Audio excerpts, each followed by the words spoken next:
नमस्कार, मैं हुमायूं सिंह और आप देख रहे हैं नेक्स्ट 9 न्यूज। आज बात करने वाले हैं उत्तर प्रदेश की सियासत को लेकर जिस तरीके से घमासान मचा हुआ है। योगी आदित्यनाथ की जो मुश्किलें हैं वो बढ़ती हुई नजर आ रही हैं। जी हां, आपको बता दें, अब योगी आदित्यनाथ की कुर्सी पर खतरा मंडराने लगा है। माना यही जा रहा है कि आने वाले दिनों में योगी सरकार को कहीं ना कहीं इस्तीफा देना पड़ जाएगा और विभाग में जितनी गड़बड़ियां हैं उसका भी ब्यौरा देना पड़ सकता है। वहीं अगर बात करें केशव प्रसाद मौर्य की, तो केशव प्रसाद मौर्य लगातार कहीं ना कहीं अब योगी आदित्यनाथ पर शिकंजा कसने का पूरा प्रयास कर रहे हैं। अगर ये प्रयास कहीं ना कहीं सक्सेस होता है तो जाहिर तौर पर योगी आदित्यनाथ की जो मुश्किलें हैं वो बढ़ती हुई नजर आएंगी। लेकिन इसके साथ ही अगर पूरा मामला समझा जाए तो उत्तर प्रदेश में उपचुनाव है और उपचुनाव से पहले इस तरीके की गतिविधि होना कहीं ना कहीं भारतीय जनता पार्टी के लिए भारी पड़ सकती है। इसके पहले लोकसभा चुनाव में जिस तरीके से चारों तरफ से भारतीय जनता पार्टी घिरती हुई नजर आई थी, माना ही जा रहा था कि इस बार के लोकसभा चुनाव में भारतीय जनता पार्टी को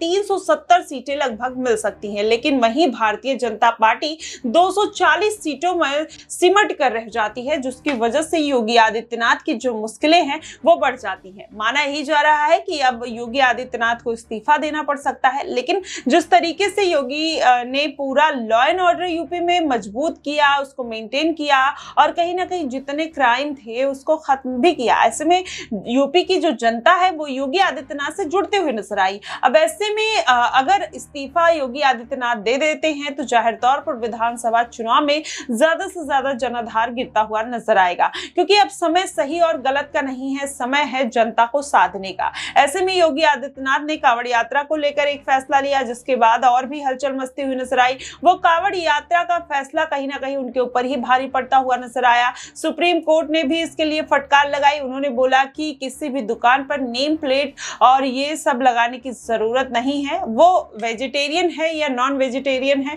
बस इतने से काम हो सकता है। इस तरीके की बेफुजूली के फैसले पर रोक लगनी चाहिए। इस तरीके की कहीं ना कहीं झटका लगने के बाद अब योगी आदित्यनाथ पर पार्टी के कई नेता हैं जो शिकंजा कसते हुए नजर आ रहे हैं, जिसमें संजय निषाद हैं, केशव प्रसाद मौर्य हैं, ओपी राजभर भी अब खुलकर बोलने लगे हैं। केशव प्रसाद मौर्य से मुलाकात करते हैं।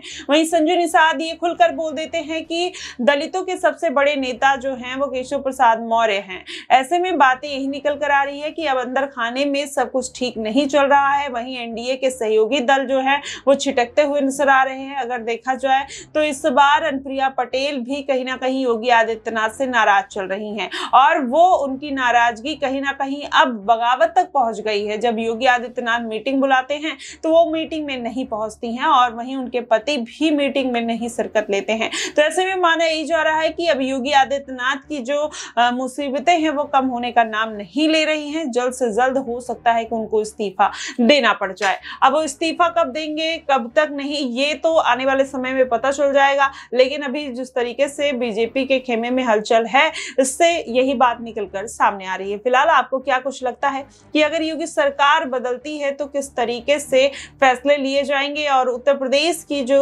एक लॉ एंड ऑर्डर है जिसको योगी ने मेंटेन किया था वो किस तरीके से मजबूत होता दिखाई देगा? आप हमें कमेंट बॉक्स में जरूर बताइएगा। फिलहाल के लिए बस इतना ही। देश और दुनिया की तमाम खबरों के लिए हमारे साथ बने रहिएगा नेक्स्ट 9 न्यूज पर।